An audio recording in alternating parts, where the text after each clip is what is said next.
Aujourd'hui, on va parler de guérison intérieure.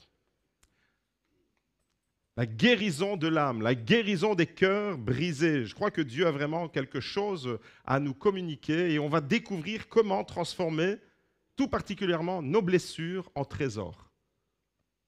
Est-ce que le programme vous intéresse?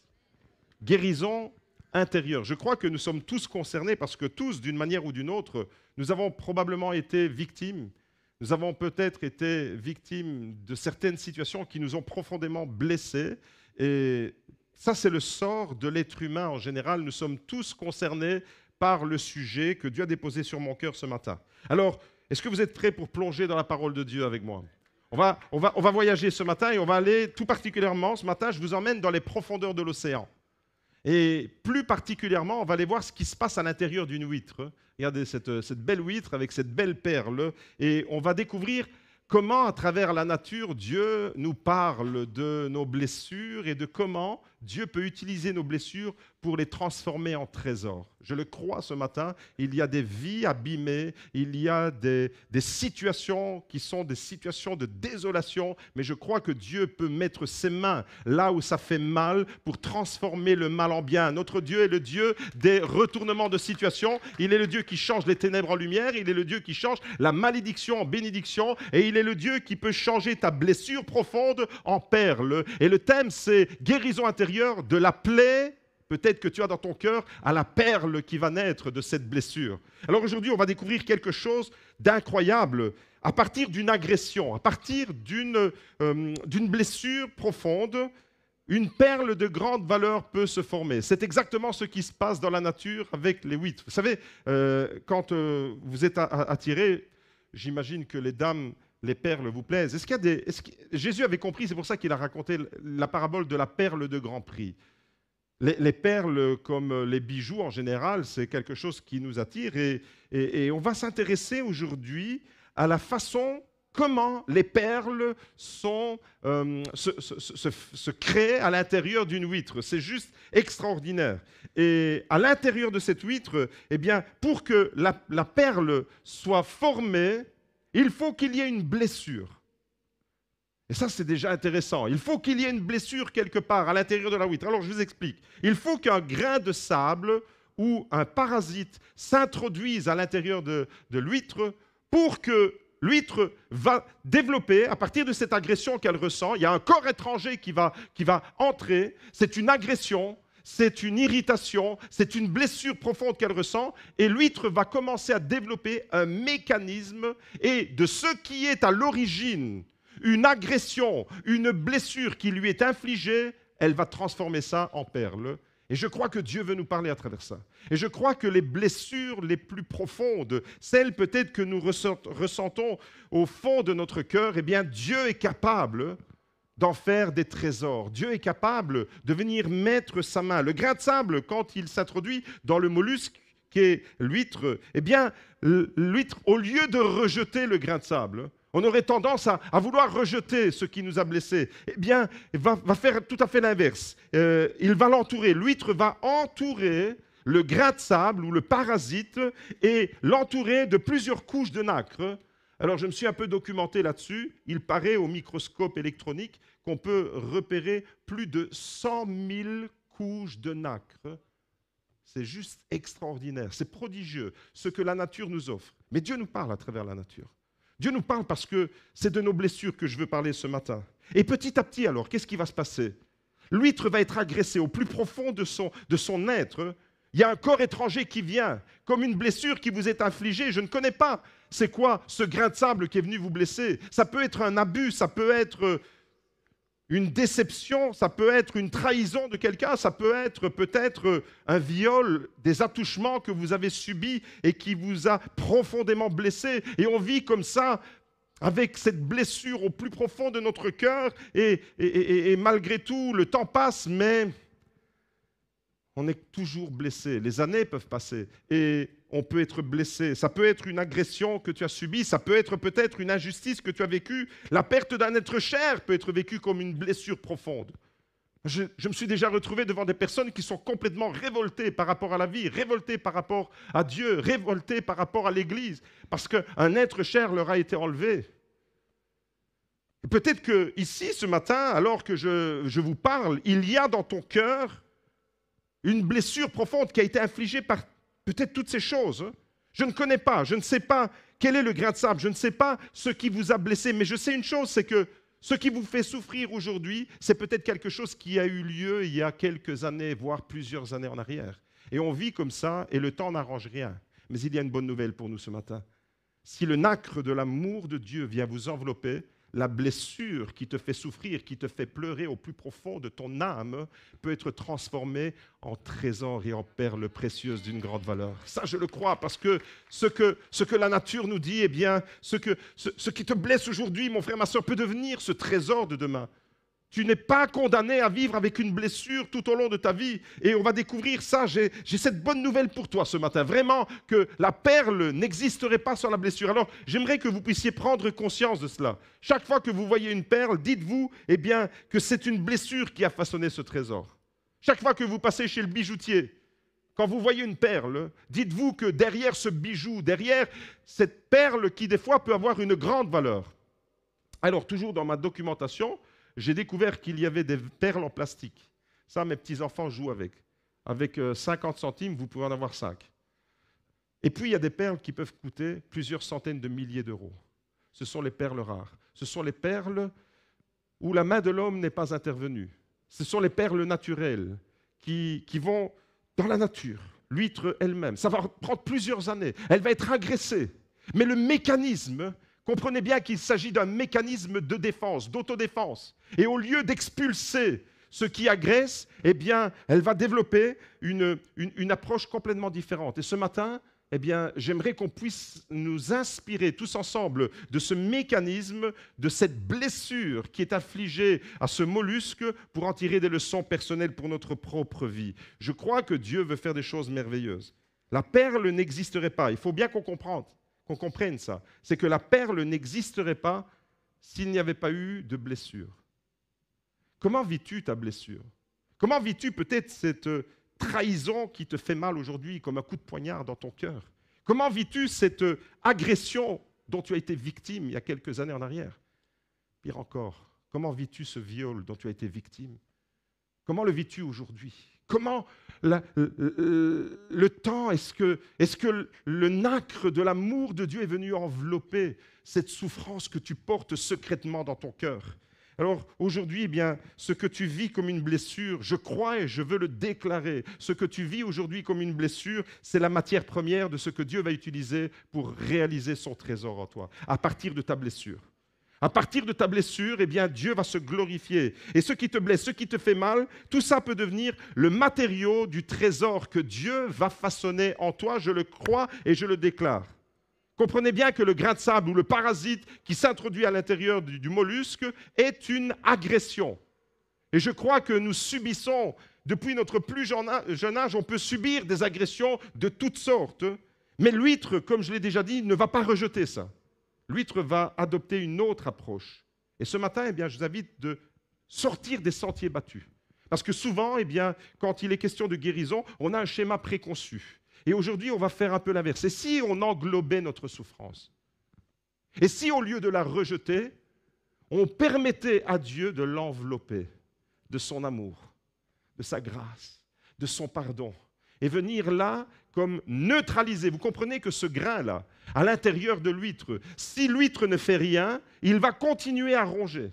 Il va continuer à devenir une menace mortelle. Mais à un moment donné, l'huître va comprendre. Et on va découvrir quelques principes ce matin pour que nos blessures deviennent des perles. Est-ce que ça vous intéresse qu'à partir des blessures que la vie vous a infligées, des déceptions, des douleurs de votre âme, vous savez, vous êtes là toute seule peut-être à la maison et vous pleurez parce que vous ressentez une douleur au plus profond. Vous n'osez même pas en parler avec votre entourage, mais il y a quelque chose qui vous fait souffrir. Alors on va découvrir ensemble quelques principes ce matin.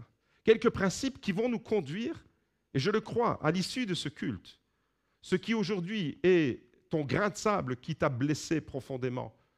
Je crois qu'à l'issue de ce culte, tu auras compris les mécanismes pour que ce grain de sable devienne une perle précieuse. Alors si tu veux vivre ce processus de guérison, dis avec moi, Seigneur, je veux ma perle aujourd'hui. Seigneur, façonne en moi cette perle précieuse, façonne-la. Je veux t'offrir mon cœur, je veux t'offrir mes blessures. Je veux te donner ce qui me fait mal, je veux te l'offrir afin que toi tu te glorifies, afin que toi tu viennes y mettre le nacre de ton amour. Et on va lire ensemble une histoire d'un homme qui a été profondément blessé, un homme qui a vécu sa guérison par étapes. Il s'agit de Naaman. Est-ce que vous avez déjà entendu parler de Naaman ?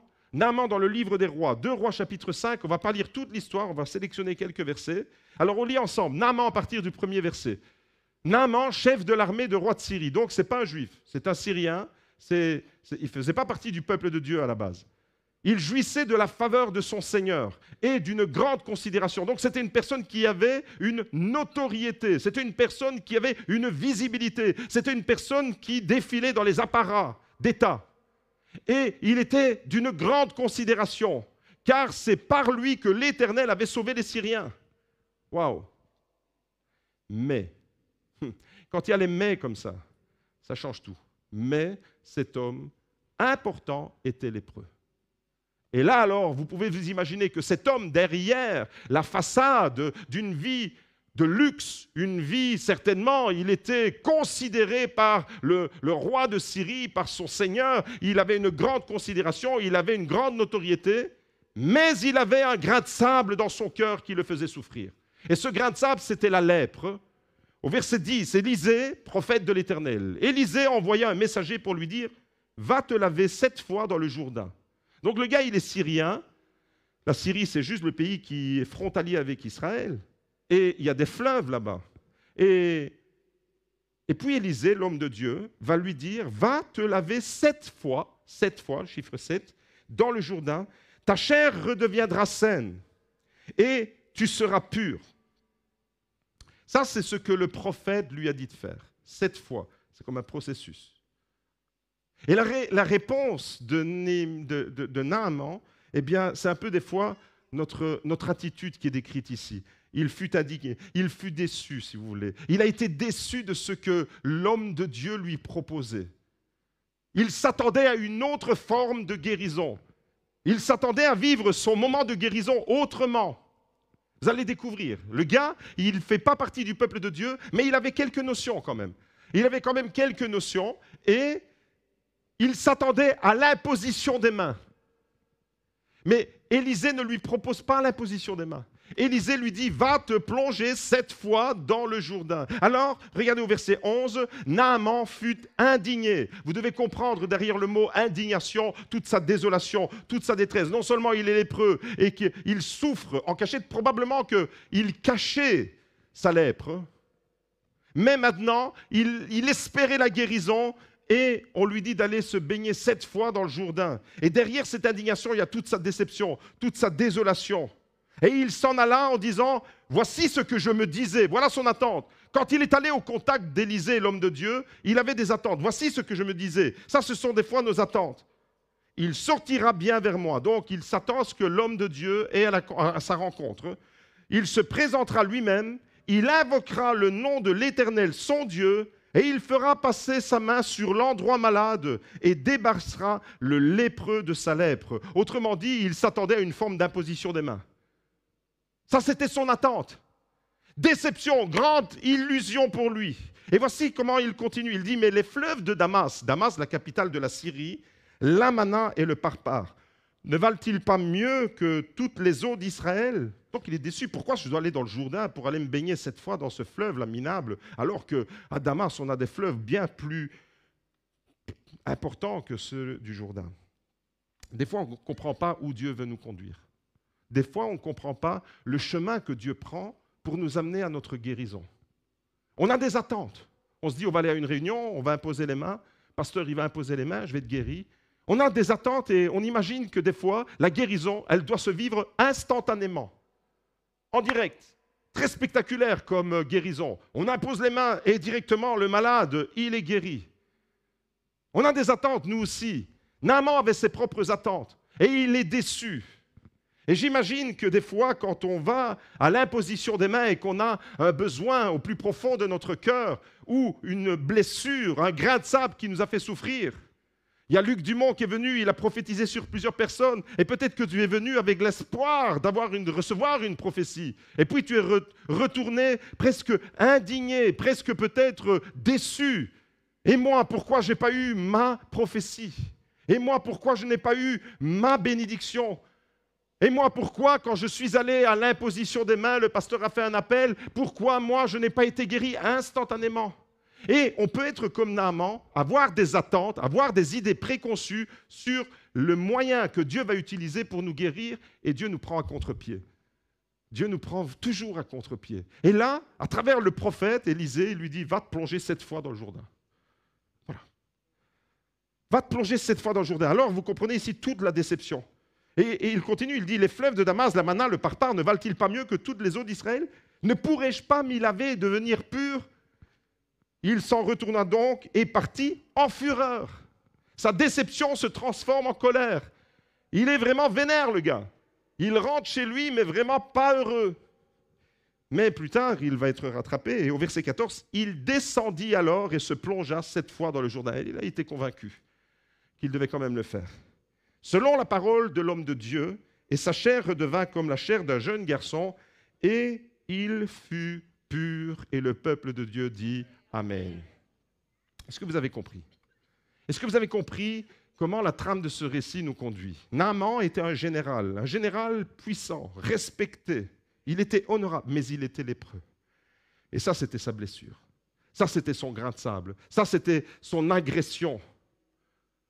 Régulièrement, je me retrouve dans le bureau avec des personnes qui viennent me dire « Pasteur, prie pour moi parce qu'il se passe ceci dans ma vie. » Et souvent, ce sont des agressions, une maladie, un diagnostic.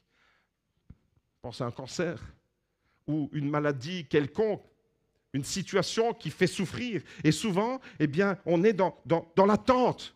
On attend quelque chose de la part de Dieu et peut-être qu'on attend comme Naaman s'y attendait.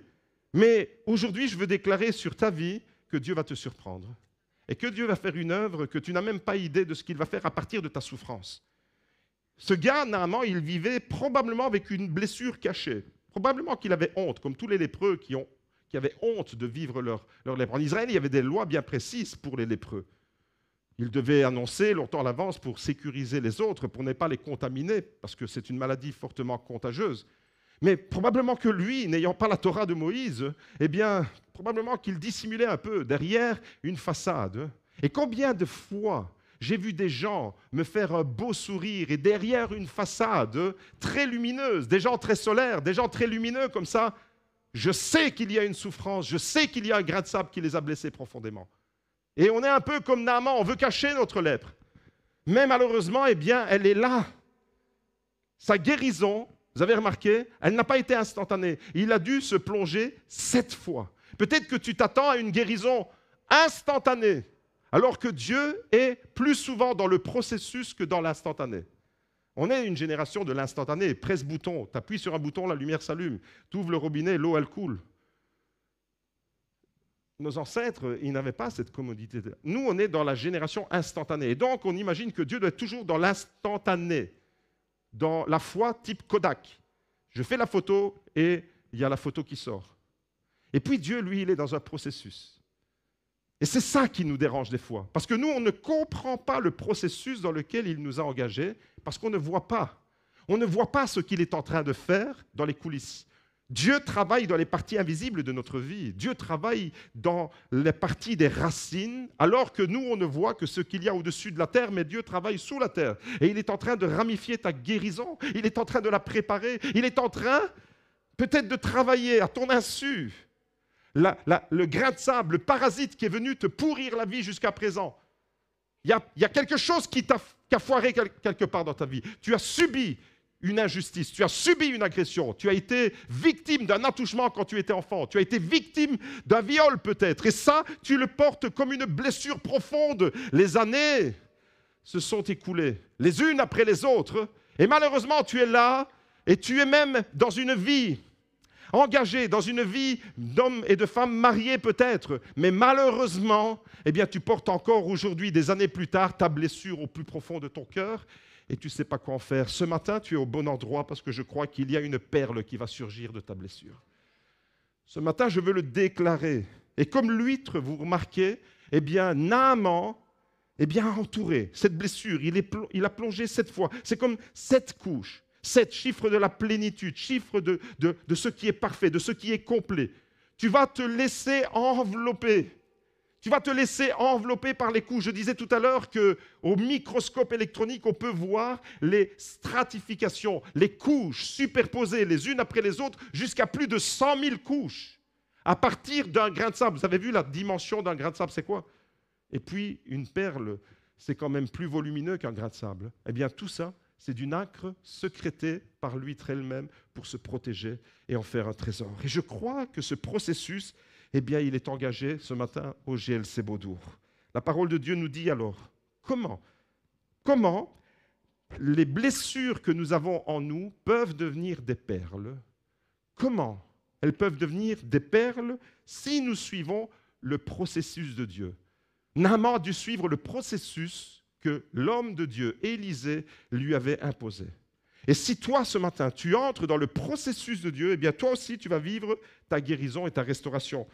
Comme la perle ne se forme pas d'un seul coup, ce n'est pas instantané.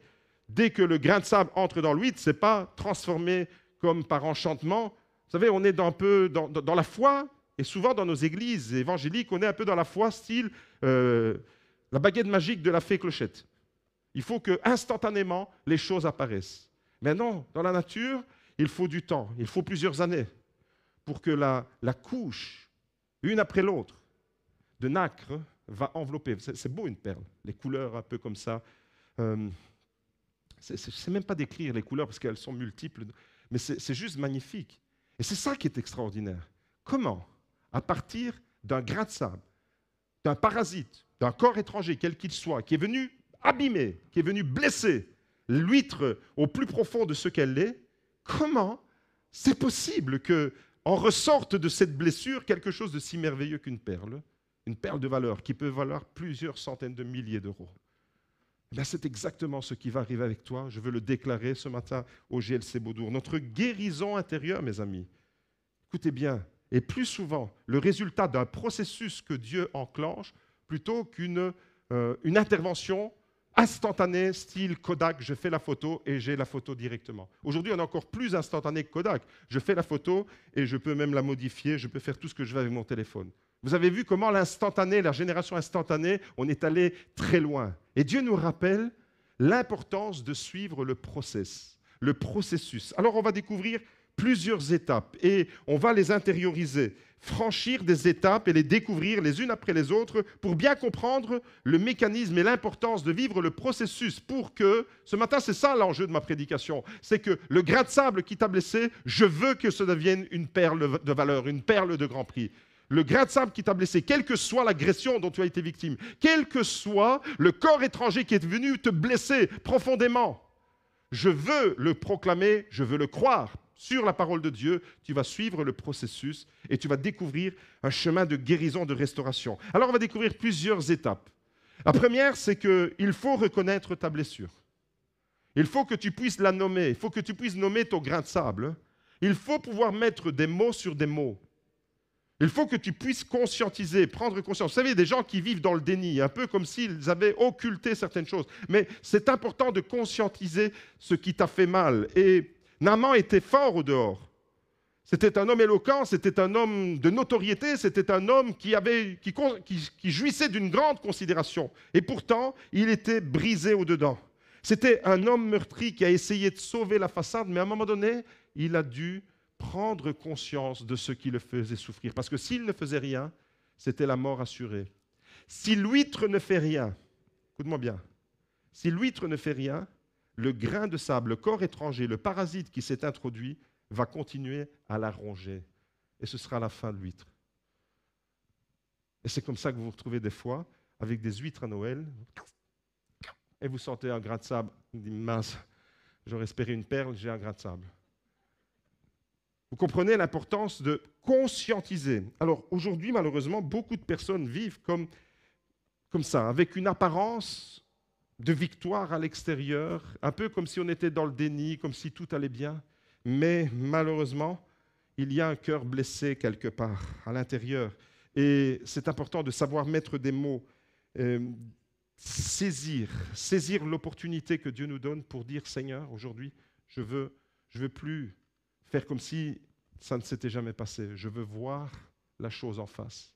Je veux oser voir ce qui m'a blessé profondément. Je veux le regarder. Je veux revenir là-dessus. Revenir un peu sur le lieu du crime. Je veux voir. Je veux mettre un nom. C'est important de bien comprendre. L'huître, elle doit comprendre que c'est un corps étranger qui est venu la blesser. Tu dois discerner ce qui t'a fait mal. Alors vous allez voir que le processus, il est tout simplement extraordinaire. Tous les hommes de Dieu ont vécu ce processus-là. Le roi David, par exemple, à un moment donné, il va faire une déclaration extraordinaire. Et lui aussi, tant qu'il s'est tu, c'est-à-dire tant qu'il était dans le déni, eh bien, comme le grain de sable qui continue à ronger l'huître, eh bien, il était rongé par un mal. Psaume 32, verset 3, David va reconnaître et va confesser à Dieu sa blessure. Tant que je me suis tu, c'est-à-dire tant que je vivais dans le déni, tant que je faisais comme si j'avais jamais connu le problème, mes os se consumaient. Vous y voyez là l'image du grain de sable qui continue à ronger l'intérieur du mollusque. Je gémissais toute la journée, tant que je me suis tu. Mais au moment où Dieu va se révéler à David, et au moment où David va confesser à Dieu, pour lui, c'était une faute qu'il avait commise. Et il va confesser à Dieu, il va conscientiser, il va voir la source de son problème. Où ça se trouve, eh bien, David va vivre une inversion. C'est-à-dire, ce qui va le consumer va être stoppé et il va être régénéré. Et je crois que ce que David a vécu, eh bien, c'est un enseignement pour nous. C'est-à-dire que tant qu'on se tait, tant qu'on cache, tant qu'on veut vivre dans l'apparence, derrière un beau vêtement royal comme Naaman peut-être, on veut peut-être cacher, on ne veut pas montrer, on ne veut pas... Parce que se dévoiler, c'est se rendre vulnérable. Et on a déjà été blessé, alors c'est comme ça que certaines personnes, eh bien, elles ne dévoileront jamais rien d'elles. C'est une protection qu'elles ont forgée. Ce que tu caches risque de te détruire en silence. Naaman, ce que tu caches risque de te détruire en silence. David, ce que tu caches risque de te détruire en silence. Pierre, Paul, Jacques, Bernadette, Hugues, je ne sais pas qui, Giuseppe, ce que tu caches risque de te détruire en silence. C'est important de bien comprendre qu'il y a un problème quelque part et il faut le nommer. Il faut le discerner. Dieu ne peut pas guérir autrement. Dieu ne peut pas guérir ce que tu refuses de lui offrir, ce que tu refuses de lui montrer. Je crois qu'il y a une guérison qui est possible si tu dis, Seigneur, je viens te déposer mon grain de sable. Je viens te donner ce qui m'a blessé profondément. Christina Noble, je ne sais pas si vous avez déjà entendu parler de cette femme extraordinaire. C'était un enfant maltraité. Christina était une Irlandaise qui s'est retrouvée orpheline à l'âge de 10 ans. Elle s'est retrouvée dans la rue en Irlande et malheureusement, de cette vie d'SDF dès l'âge de 10 ans, eh bien, vous pouvez vous imaginer tout ce qu'elle a pu subir. Tous les grains de sable, toutes les agressions qu'elle a pu ressentir. Elle a subi des violences, de multiples violences, et même, dès son plus jeune âge, des viols collectifs. Cette fille, elle était détruite, littéralement détruite.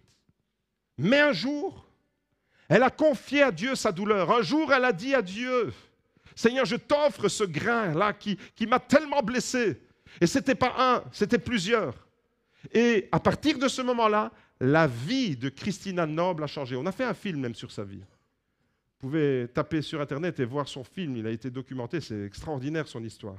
Et en 1991, cette femme qui avait tout pour être toujours dans la douleur, toujours dans la souffrance, les larmes de ce qu'elle avait vécu. 10 ans, perdre ses parents, se retrouver à la rue, être violée, être maltraitée, des viols collectifs. Vous imaginez un peu, à l'âge adulte, le résultat de toutes ces violences, de toutes ces agressions.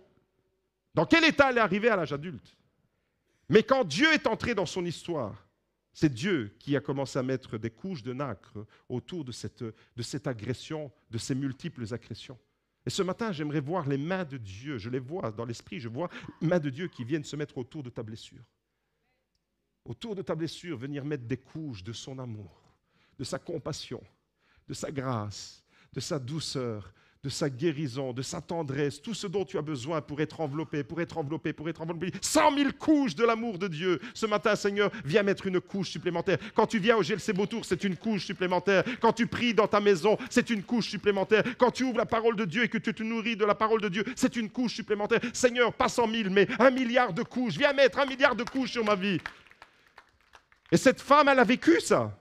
Cette femme, elle a vécu et sa vie a basculé. Mais cette fois-ci, elle a basculé du bon côté. Dites avec moi, je veux que ma vie bascule du bon côté.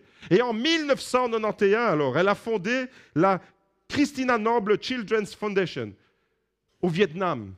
Et maintenant, cette femme qui a été abîmée quand elle était enfant, cette femme qui a été abusée, cette femme qui a été violée, cette femme qui a été violentée, eh bien, elle s'investit aujourd'hui dans la vie de milliers d'enfants. Selon les statistiques que j'ai trouvées, il y a plus de 900 000 enfants qui sont au bénéfice de son ministère. Et aujourd'hui, ce n'est pas seulement au Vietnam, c'est également en Mongolie. En 1991, elle a fondé son association pour les enfants démunis, des enfants qui sont dans la rue, livrés à eux-mêmes au Vietnam et en Mongolie en 1997. Et aujourd'hui, cette femme, elle est rayonnante, elle est heureuse. C'est une femme extraordinaire, entourée de tous ces enfants qui ne sont pas les siens. Une blessure est devenue une perle. Cette femme est une perle. Mais il y en a au milieu de nous des perles. Vous êtes des perles. Et vous savez, ce qui vous a blessé profondément il y a quelques années en arrière, si tu vis dans le déni, ça ne deviendra jamais une perle. Mais si tu conscientises, numéro 1, nommer ta perle, si tu dis, Seigneur, voilà, c'est ça qui m'a fait mal. Pas dans un esprit de vengeance, de colère, pas comme Naaman qui part chez lui tout irrité, tout déçu. Il a fallu que Naaman lui aussi prenne conscience d'entrer dans le processus de Dieu. Et bien, toi aussi tu pourras vivre ce miracle extraordinaire. Christina Noble, une femme extraordinaire qui a transformé sa souffrance en action. Et malgré une vie traumatisée, une vie complètement déchirée, elle a transformé sa souffrance en compassion. Vous comprenez que la souffrance de cette femme, si elle avait gardé ça pour elle-même et qu'elle s'était apitoyée sur son sort, elle n'en aurait jamais rien fait. Mais à partir de cette souffrance, on a déjà entendu le témoignage de Matthieu. Le grain de sable qui t'a agressé dans le ventre de ta mère, c'est ça ta perle. C'est ça ta perle. Fais-en un témoignage pour la gloire de Dieu. C'est ça ta perle. Seigneur, révèle-moi. Seigneur, au plus profond de mon âme, je ne sais pas, je suis angoissé. Il y a des gens angoissés au milieu de nous. Seigneur, révèle-moi. Pourquoi cette angoisse? Pourquoi ce mal-être? Pourquoi je dois souffrir autant? Cette femme, elle a vécu une transformation personnelle. Pas seulement pour elle-même, elle n'a pas vécu pour elle-même, mais pour impacter la vie de milliers d'enfants dans les rues, jusqu'à 900 000 enfants. La première étape vers la perle, ce matin on fait un voyage, on est dans l'océan, il y a une huître qui est agressée. Dis à ton voisin, ça va le mollusque? On va faire un voyage dans l'océan et on est là confronté à l'huître. Première étape, agression, grain de sable. Et la première étape vers la réalisation de cette perle, c'est ça, c'est de garder et de regarder la douleur en face, d'oser voir la douleur en face, de ne pas fuir, de ne pas être dans le déni, oser dire, j'ai été blessé, mais je ne veux pas m'apitoyer sur mon sort. Cette femme, elle est loin de s'apitoyer sur son sort.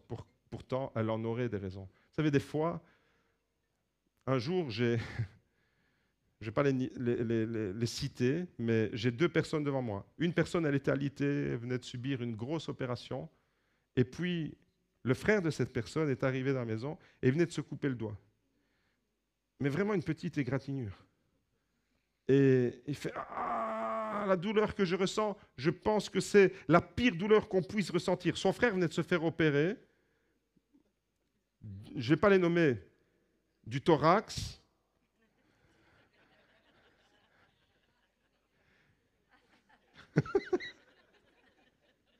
Il était en agonie. Je ne vais pas les nommer, hein, mais son petit frère rentre dans la pièce, il venait de se couper le bout du doigt. Et il vient dire à son frère, « Je crois que j'ai la douleur la plus atroce qu'on puisse jamais ressentir sur terre. » Les amis, vous n'avez pas compris de qui je parle, vous ne connaissez pas ces gens. Ils se reconnaîtront. Mais des fois, on est comme mon fils le plus jeune. Ah mince, je l'ai dit. Des fois, on n'est pas dans les proportions exactes. Cette femme, elle aurait toutes les raisons du monde pour se plaindre, mais elle a transformé sa douleur en perles précieuses. Et des fois, on pourrait subir le centième, le millième de toutes les injustices et être bloqué dans la vie et ne pas avancer. Et alors, quand on est bloqué dans la vie et qu'on n'avance pas avec une déception, combien de gens n'avancent plus à cause d'une déception? Transforme ta déception en perles. Transforme tes douleurs en perles. Transforme ce qui te fait mal en perles. Oui, on est déçu. Mais je ne vais pas m'arrêter à cause d'une déception. Je vais laisser Dieu venir m'envelopper. Est-ce que ce matin, tu es prêt à dire avec moi, Seigneur, je te confie ma souffrance? Je vais voir les mains se lever. Seigneur, je te confie ma souffrance. Seigneur, je te confie ma douleur. Je te confie mes angoisses. Je te confie mes peurs. Seigneur, ce matin, je te confie mon grain de sable, ce qui m'a blessé. Ce parasite qui s'est infiltré à l'intérieur de mon cœur et qui me tourmente. Ça, c'est la première étape. Étape numéro 2, il faut accepter le processus. Il faut précisément accepter que ce ne soit pas instantané et qu'il y a des victoires dans nos vies qu'on doit remporter, mais ça prendra du temps. On n'aime pas quand ça prend du temps parce que, génération instantanée, on veut tout de suite. L'huître ne peut plus expulser le grain de sable. D'ailleurs, elle choisit de ne pas l'expulser. Elle vit avec, mais elle l'entoure, elle le transforme. Il ne s'agit pas de vivre avec une souffrance et de la garder à l'état de souffrance. On n'est pas des masos. Il s'agit, notre passé, on ne le changera jamais. Les injustices que tu as subies dans ta vie, je m'adresse à quelqu'un en particulier qui a subi des attouchements.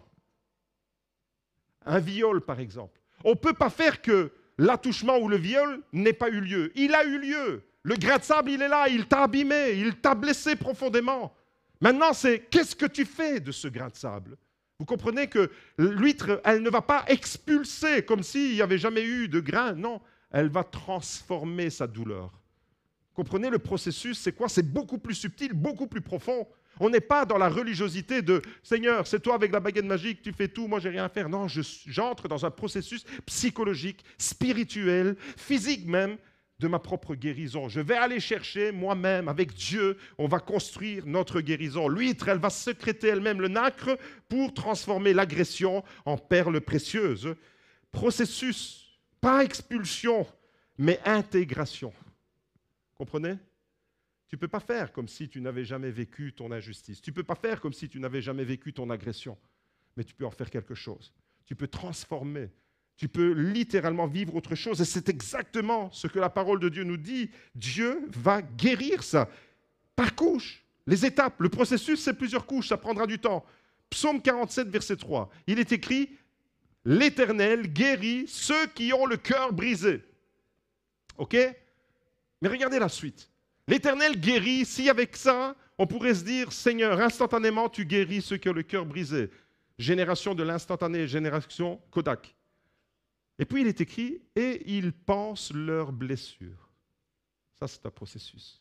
Dans le mot penser leurs blessures, c'est le mot hébreu chabash. Et le mot chabash, c'est bander. C'est littéralement enveloppé avec plusieurs couches. Oh, c'est bon. La perle, elle est enveloppée de plusieurs couches.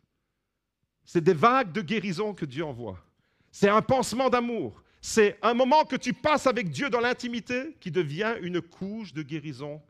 C'est un moment que tu vis en église avec tes frères et sœurs qui devient une autre couche de guérison. C'est un moment spirituel où tu comprends, tu fais ta percée, tu vis quelque chose de merveilleux avec Dieu qui te propulse. Tu sens que tu n'es plus bloqué, tu sens que tu n'es plus lié à ton passé qui est tellement douloureux, mais tu es en train de vivre ta percée, tu es en train de vivre ta guérison, tu es en train de vivre ta libération.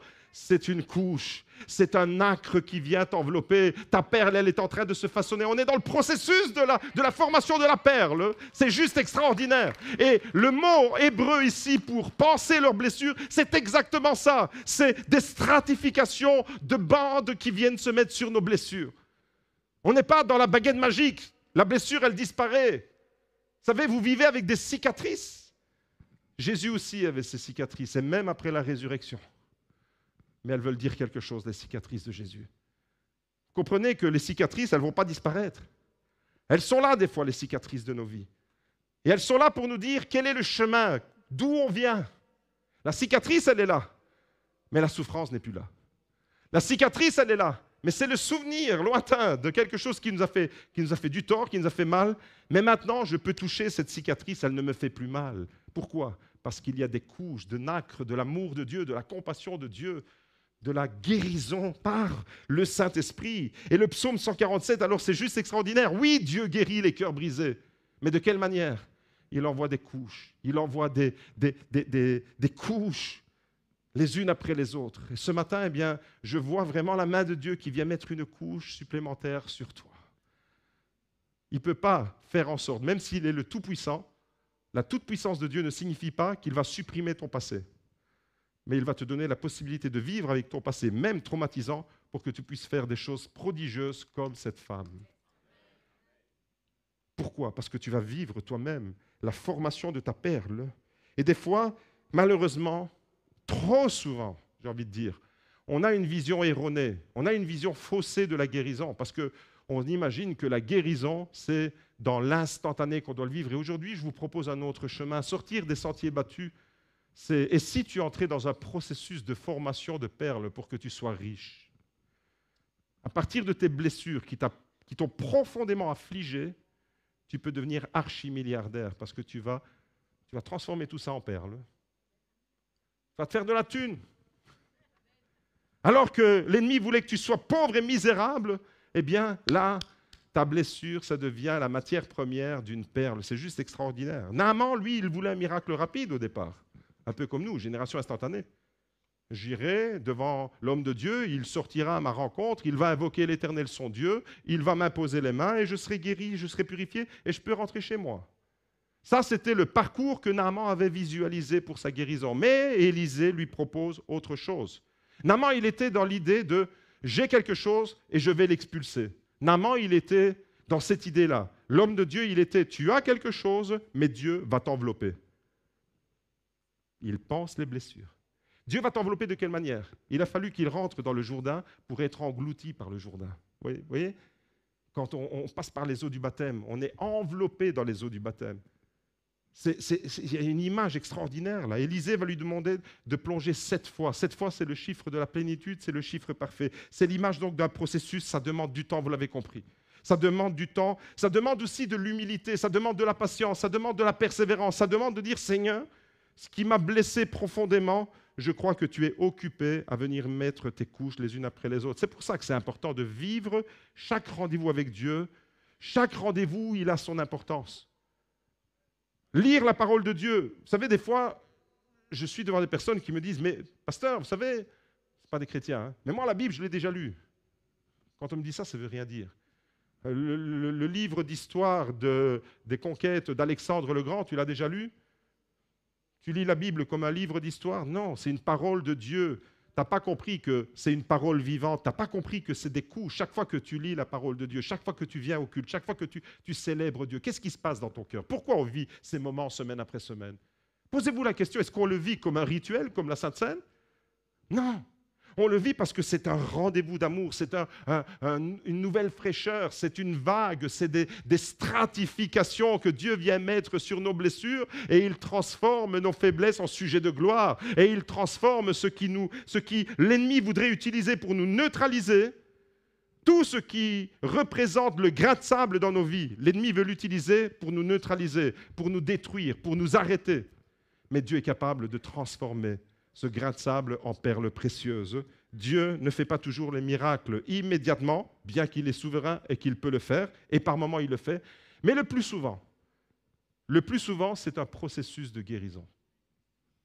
Et spécialement quand il s'agit de la guérison de l'âme, c'est-à-dire une guérison intérieure.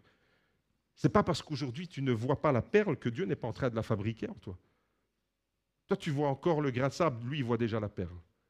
Toi, tu vois ta vie comme un ensemble de décombres. Lui, il voit déjà le palais de gloire qu'il est en train de construire. Il va se glorifier dans ta vie. Et on a tendance à voir le négatif, mais lui, il voit déjà le positif. Wilma Rudolph, une autre femme extraordinaire, va vivre un témoignage, un parcours fabuleux. C'était une jeune fille qui a souffert de la polio. Cette fille, regardez, Wilma Rudolph, atteinte de la polio. À cause de cette maladie, vous êtes d'accord avec moi, qu'elle partait avec un sérieux handicap dans la vie et, il ne faut pas demander, au niveau sportif. Et pourtant, cette fille, elle a persévéré pendant des années. Il est question de persévérer, de ne pas rester avec un grain de sable. Pour Naaman, c'était la lèpre. Pour Wilma Rudolph, c'était la polio qui l'avait rongée. Comme le grain de sable dans l'huître. Et cette fille, eh bien, elle a persévéré pendant des années. Elle a surmonté son handicap et elle a dépassé les limites de la maladie. Et à l'âge de 16 ans, lors d'une compétition à Melbourne, elle a remporté sa première médaille d'or aux 4 fois 100 mètres relais. Quelques années plus tard, à l'âge de 20 ans, en 1960, à Rome cette fois, elle va atteindre le sommet de sa carrière et elle va gagner non pas une médaille d'or, mais dans la même compétition, 3 médailles d'or. 100 mètres, 200 mètres et 400 mètres course relais. Wilma Rudolph est devenue la première femme américaine à réaliser cet exploit dans une seule Olympiade. Cette femme, elle est partie avec un handicap. Cette femme est partie, elle a démarré la vie avec un grain de sable qui l'a profondément abîmée. Mais cette femme, elle est allée trouver, à travers sa patience, à travers sa persévérance, elle savait que Dieu était dans le coup. Et elle va devenir l'exemple. Regardez, c'est une femme qui va devenir à travers sa vie, eh bien Dieu nous parle. Dieu nous parle de l'importance de vivre le processus, de ne pas rester figé avec le grain de sable qui nous neutralise. C'est un processus qui consiste littéralement, qui peut être long des fois, à laisser Dieu nous propulser.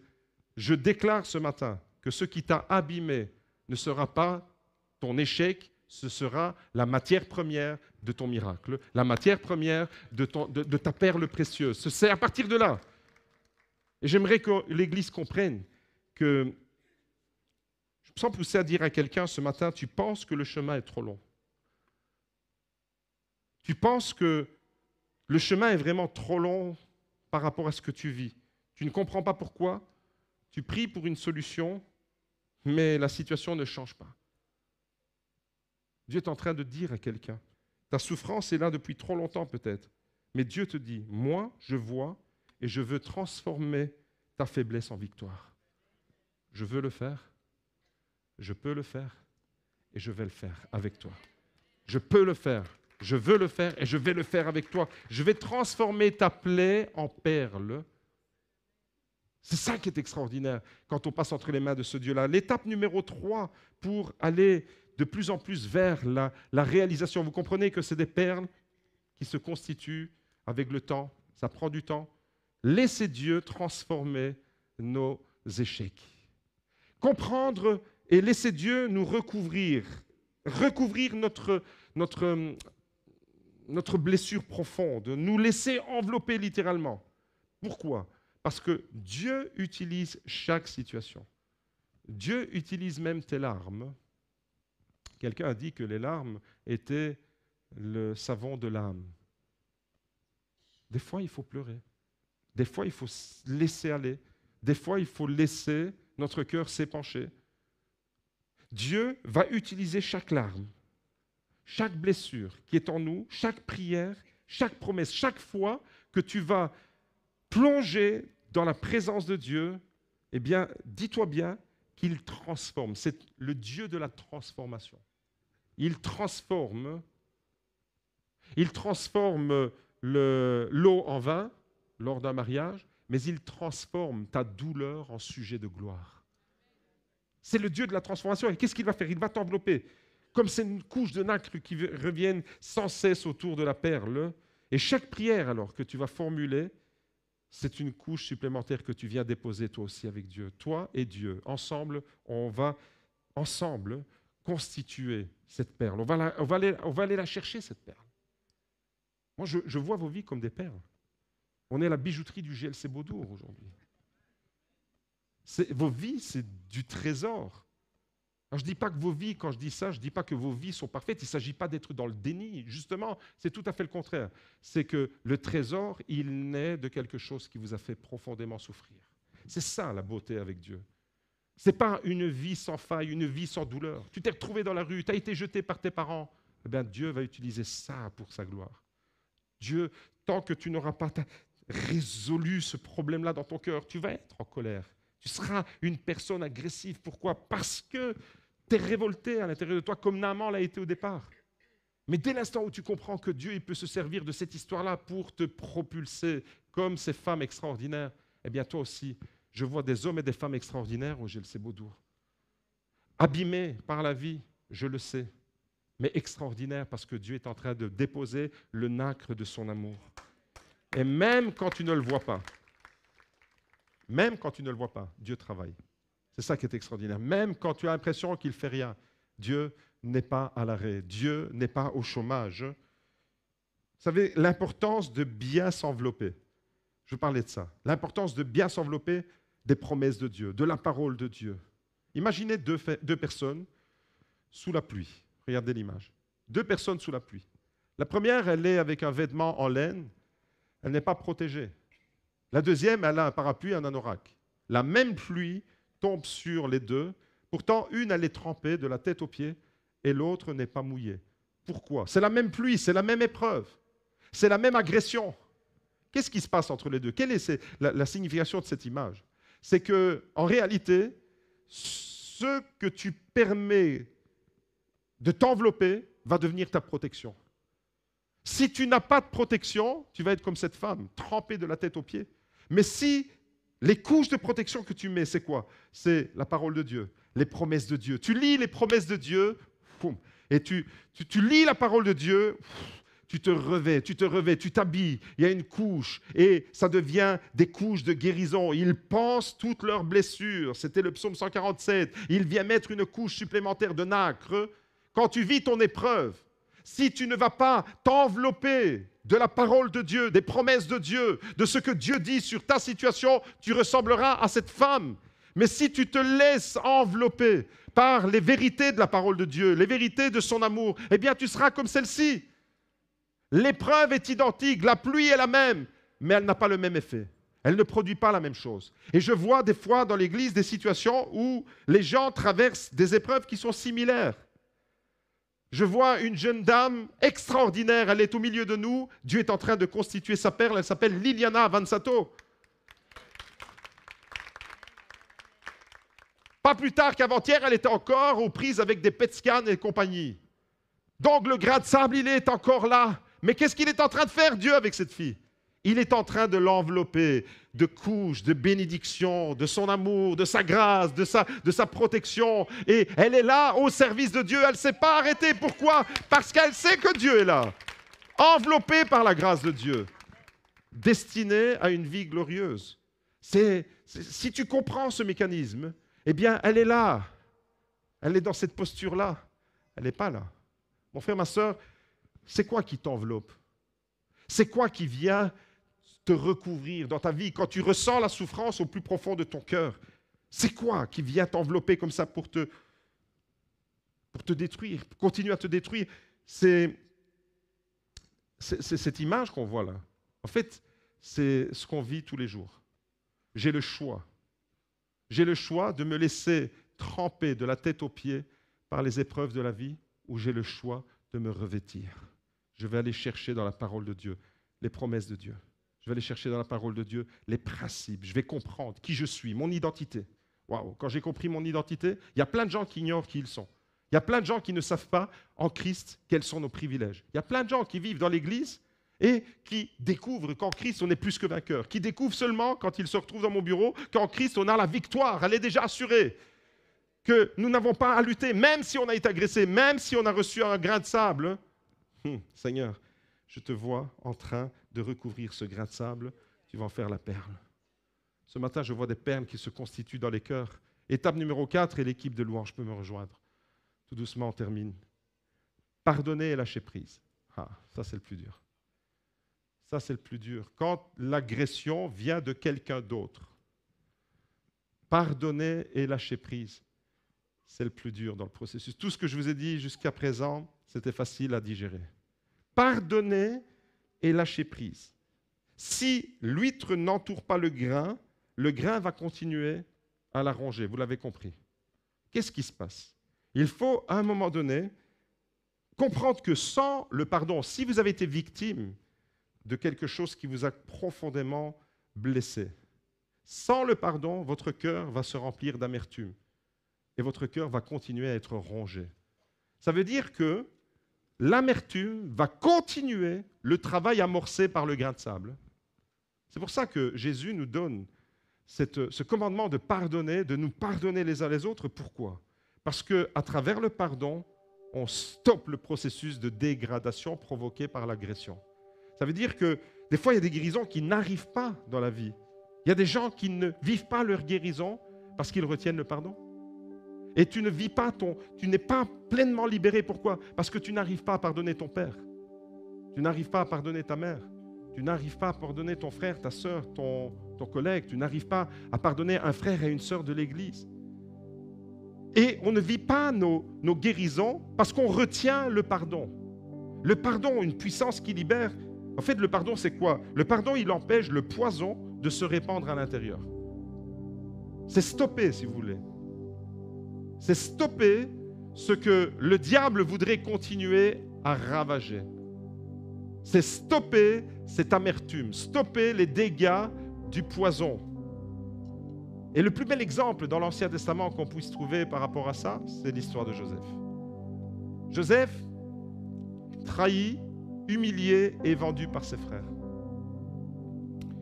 Mais à la fin de son histoire, il leur dit, Genèse 50, verset 20, « Vous aviez résolu de me faire du mal, mais Dieu l'a changé en bien. » Le mal, c'est le grain de sable, mais Dieu a fait une perle dans ma vie. Vous voyez la perle dans la vie de Joseph? Le gars, il se retrouve au fond d'une citerne, d'un trou, vendu comme une vieille loque à des marchands d'esclaves. Ça, c'est le grain de sable qui a blessé profondément sa vie. Quand il a vu ses frères, le regard coléreux de ses frères, ça, c'est le grain de sable qui a agressé sa vie. Mais Joseph était dans un processus. Ça a pris du temps. Il était dans un processus. À un moment donné, il s'est retrouvé devant ses frères et le processus s'est accéléré. Et là, la perle, elle était déjà constituée. Et il peut leur dire, vous aviez résolu, vous aviez voulu me faire du mal, mais Dieu l'a changé en bien. Joseph pardonne ses frères, tout simplement. Il stoppe l'hémorragie, l'amertume. Le grain de sable, encore une fois, a été entouré, a été enveloppé. Le grain de sable n'a pas été expulsé, le grain de sable, il a été englobé dans la guérison de Joseph. C'est déstabilisant comme prédication, parce que ce n'est pas comme ça qu'on imagine la guérison. Englober et laisser Dieu envelopper notre souffrance. Au fait, c'est comme les résidus nucléaires qu'on va mettre dans du béton et qu'on va les mettre en profondeur pour qu'ils ne soient plus radioactifs. Eh bien, c'est ce que Dieu fait, mais avec son amour, avec sa présence, avec sa puissance, avec sa grâce, avec sa compassion, et il vient neutraliser. Ce grain de sable, il ne sera plus jamais agressif, parce qu'il s'est transformé en trésor. Tu regarderas ton histoire, et tu ne regarderas plus de la même façon, parce que tu ne vois plus le grain de sable, tu ne vois plus ce qui t'a fait mal, tu vois la perle, tu vois le résultat, tu vois le trésor, tu ne vois plus la lèpre de Naaman. Tu vois Naaman quand il est sorti du Jourdain avec une peau comme un gamin. Tu ne vois plus Joseph dans le fond du puits. Tu vois Joseph qui est élevé au rang du pharaon. Tu ne vois plus l'agression, tu ne vois plus le parasite dans l'huître, tu vois la perle. Et dans ta vie, ça va être la même chose. Tu ne vas plus voir le grain qui t'a blessé. Tu ne vas plus voir le parasite qui t'a blessé. Tu vas voir le merveilleux trésor qui va en sortir. Mes amis, le pardon n'efface pas la blessure. Ce n'est pas comme s'il n'y avait jamais eu de blessure, mais il empêche le poison de se répandre. C'est ça la clé, la force du pardon. C'est qu'avec le pardon, on stoppe la dégradation que l'ennemi voudrait continuer. Quand tu ne pardonnes pas à quelqu'un, tu l'autorises à continuer à te faire du mal.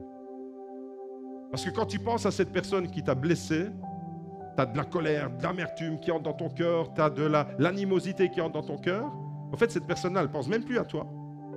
Mais toi, quand tu penses à elle, eh bien, c'est toujours... Et c'est toi qui es mal. Tu as toujours de l'animosité, tu n'es pas bien, tu n'arrives pas à dormir, tu es stressé, tu fais des ulcères. Pourquoi? Parce que tu n'es pas dans le pardon. Quand tu ne pardonnes pas, ce n'est pas à l'autre que tu continues à faire du tort, c'est à toi-même. Et ça, le processus avec Dieu, il est stoppé. L'amertume est une plaie ouverte, mais le pardon est un pansement. Un pansement de Dieu. Et vous vous rappelez tout à l'heure, psaume 147, ils pansent toutes leurs blessures. Chabash, dites avec moi, Chabash. Chabash, une couche. Et puis demain encore une couche. Et puis demain encore une couche. Et puis encore une couche. Et puis encore une couche. Et la perle est en train de se constituer. C'est juste énorme. La dernière étape, c'est merveilleux. Je dis à quelqu'un ce matin, tu dois lâcher prise et tu dois pardonner si tu veux vivre ta guérison. 5e et dernière étape, ta cicatrice va devenir ton témoignage. Alléluia. Ta cicatrice va devenir ton témoignage, c'est-à-dire, Matthieu, ta cicatrice va devenir ton témoignage. Continue. La perle, maintenant, elle peut apparaître. On ne voit plus le grain de sable, on ne voit plus que la perle dans l'huître. La perle, elle peut être visible.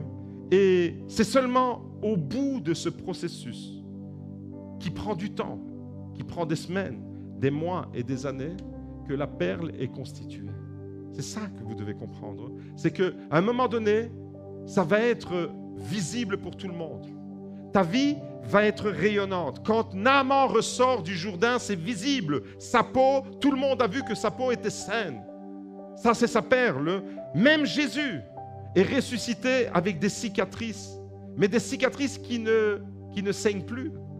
Ces cicatrices de Jésus, elles sont le témoignage de quelque chose. Les cicatrices de Jésus, ce qu'on appelle les stigmates de Jésus, sont le témoignage, premièrement, de son amour, deuxièmement, de notre salut. Quand tu vois les cicatrices de Jésus, lui, c'est comme s'il avait volontairement gardé des traces du grain de sable pour nous dire, regardez, de ce grain de sable qui m'a meurtri, je vous ai sauvé. À travers, ça c'est la perle. Jésus qui meurt sur la croix, Jésus à qui on inflige toutes sortes d'insultes, des coups, une couronne d'épines, la lance sur le côté, on va cracher dessus, il sera flagellé, ça c'est son grain de sable et pas qu'un. Mais Jésus qui nous offre le salut, qui ressuscite, qui sort vivant de la tombe, ça c'est la perle, c'est notre salut et c'est la preuve de son amour. C'est le témoignage, si vous voulez, de son amour. Vous comprenez le processus? Même Jésus, à travers ses stigmates, va témoigner. Il va montrer ses mains à Thomas. Regardez ce qu'il dit. Jean chapitre 20, verset 7. Jésus dit à Thomas, avance ici ton doigt. Vous savez, Thomas, l'incrédule, il ne croyait pas que Jésus était ressuscité. Il lui dit, avance ici ton doigt, regarde mes mains. Après la résurrection, il garde la trace. Avance aussi ta main et mets-la dans mon côté et ne sois pas incrédule, mais crois. Thomas lui dit, mon Seigneur et mon Dieu. Thomas reconnaît que Jésus est son Seigneur et son Dieu. Il va reconnaître, il va voir les traces. Ce qui a blessé mortellement Jésus va devenir une perle pour lui. Et Thomas va entrer pleinement dans sa destinée. Est-ce que vous comprenez le processus d'où il vient? Il vient de très loin, il vient d'une agression, il vient d'une insulte, il vient d'une déception, il vient peut-être d'un attouchement, il vient d'un viol peut-être que tu as subi. Tu viens de loin. J'ai envie de dire à quelqu'un, tu viens de loin, mais tu vas aller très loin avec Jésus. Tu vas aller encore plus loin avec Jésus. Parce que ton grain de sable, c'est fini, il n'existe plus. Ton grain de sable, il est englobé. La perle, elle est là. Et ce que tu croyais être une cicatrice en réalité, ce que tu croyais être une blessure profonde, eh bien maintenant tu peux le voir comme un témoignage. C'est devenu ton témoignage. Tu vas témoigner à partir de là. Tu vas dire, Seigneur, tu m'as tellement enveloppé de ton amour que je ne peux pas garder cette histoire pour moi. Et je vais témoigner comme cette femme, comme Wilma Rudolph. C'est extraordinaire de voir comment Dieu peut utiliser la souffrance d'une personne pour bénir des milliers et des milliers d'autres personnes. Et je termine avec un dernier témoignage, celui de Bethany Hamilton. Bethany Hamilton, c'était une surfeuse extraordinaire. C'était sa passion. Elle était tous les jours sur sa planche jusqu'au jour du drame. Elle va être victime d'une attaque d'un requin et pendant cette attaque, elle va perdre son bras. Là, le grain de sable a frappé. Cette fille pensait ne plus jamais remonter sur une planche de surf pour continuer sa passion. Mais à un moment donné, il y a quelque chose qui s'est passé en elle. Elle a compris. Elle a compris qu'elle pouvait entrer dans une destinée encore plus glorieuse sans bras. Et elle a pris son courage à deux mains, non, à une main.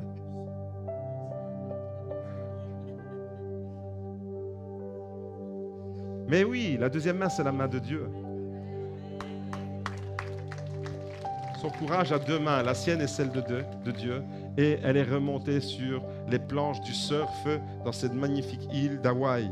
Et quand elle est remontée sur sa planche, elle est devenue le symbole mondial de persévérance, de résilience et de courage. Symbole de persévérance, symbole de résilience, symbole de courage. Sa cicatrice est devenue sa perle. Sa plaie est devenue sa perle. Alors ce matin, je pose la question, je vois que déjà quelques-uns sont debout. Qui veut voir ses blessures intérieures ce matin devenir des perles? Qui veut le vivre? Qui veut entrer dans ce processus? Qui veut pleinement le vivre? Alors, préparez vos cœurs parce que ce matin, j'ai envie de dire, ça sent bon la guérison, G.L.C. Beaudour. Ça sent le parfum de la guérison, ça sent le parfum des perles. Vous ne sentez pas le parfum des perles? Ça sent le parfum de la guérison.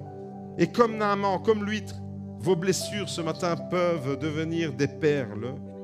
Reconnais ta blessure. Accepte d'entrer dans le processus.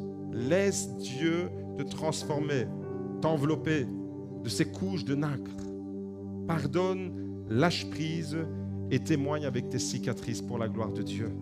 Mon frère, ma soeur, j'aimerais te dire, plonge-toi comme Naaman s'est plongé. Plonge-toi dans la présence de Dieu ce matin. Plonge-toi dans son amour. Naaman s'est plongé 7 fois, s'est immergé 7 fois dans le Jourdain. Et aujourd'hui, on veut faire la même chose. Seigneur, je m'immerge dans l'océan de ton amour. Et quand je m'immerge en toi, ton amour m'inonde, ton amour va me couvrir. Et quand je suis enveloppé de ton amour, je suis enveloppé de couches de protection, de guérison. Tu es occupé en ce moment. Dis à Dieu, tu es occupé en ce moment à venir mettre des couches de nacre dans mon cœur. Par ton amour, tu guéris, tu me restaures. Par ton amour, tu me libères. Par ton amour, Seigneur, tu transformes ce que j'ai vu jusqu'à ce jour comme étant une blessure profonde. Peut-être que mon cœur était révolté, mais aujourd'hui, Seigneur, je veux abandonner la révolte, mais je veux entrer dans ce processus pour ta gloire. Fais de ma vie, Seigneur, une perle précieuse pour ta gloire. Et à partir de mes cicatrices, je vais témoigner de qui tu es. Merci, Seigneur, de bénir ton Église et de restaurer. On va chanter, on va préparer nos cœurs. Vous comprenez ce matin que vous êtes entrés dans un processus. L'action de Dieu. Seigneur, je t'aime. On va le proclamer ensemble. Ta bonté ne faillit jamais. Croyez qu'à chaque étape de votre vie, quand c'est douloureux, quand ça fait mal, quand tu pleures et quand tu ne comprends pas, quand tu te réjouis et quand tu fais la fête, quelle que soit la saison dans laquelle tu es, comprenez que les bontés de Dieu sont toujours là. Et ce matin, les bontés de Dieu sont pour toi. Peut-être que ce matin, pendant ce message, tu devais recevoir quelque chose de la part de Dieu, mais peut-être que Dieu t'a mis à cœur une personne. Tu sais qu'elle est blessée, tu sais qu'elle est abîmée, tu sais qu'elle est ravagée. Alors ce matin, prie pour cette personne maintenant, au nom de Jésus. On va lever les mains ensemble et on va déclarer les bontés de l'Éternel sur nos vies. Merci Seigneur pour les perles que nous sommes devant toi. Merci parce que tu ne vois pas nos blessures comme des fins, tu ne vois pas nos blessures, nos agressions, toutes celles dont nous avons été victimes, comme des grains de sable qui nous dégradent, qui nous rongent de l'intérieur, comme des parasites qui viennent nous perturber. Mais tu vois nos vies, Seigneur, comme des perles que tu es en train de façonner. Alors glorifie-toi, Seigneur, et continue. Merci, Seigneur, parce que tu changes le mal en bien. C'est ta parole qui le déclare, comme tu l'as fait avec Joseph, comme tu l'as fait avec Naaman, comme tu l'as fait avec toutes ces femmes, Seigneur, qui ont un témoignage merveilleux, comme tu l'as fait avec Christina Noble, Seigneur, enfant abusée dans les rues d'Irlande, Seigneur, livrée à elle-même. Et cependant, cette femme est entrée dans une destinée tellement glorieuse. Oui, elle est passée de l'agression, de la plaie profonde dans son âme et dans sa vie à une perle précieuse. Seigneur, merci parce que tu fais de nous des perles précieuses d'une grande valeur. Bénis, libère ton onction et viens, Seigneur, maintenant, avec des couches de nacre de ton amour, ta compassion, ta fidélité, viens nous envelopper. Seigneur, nous ne voulons pas que l'ennemi se serve de toutes ces choses qui ont touché nos vies pour nous neutraliser, pour nous bloquer, pour nous paralyser. Nous voulons entrer dans une destinée merveilleuse avec toi. Tu te glorifies et nous voulons que nos vies soient toutes à ta gloire. Au nom de Jésus. Amen. Amen.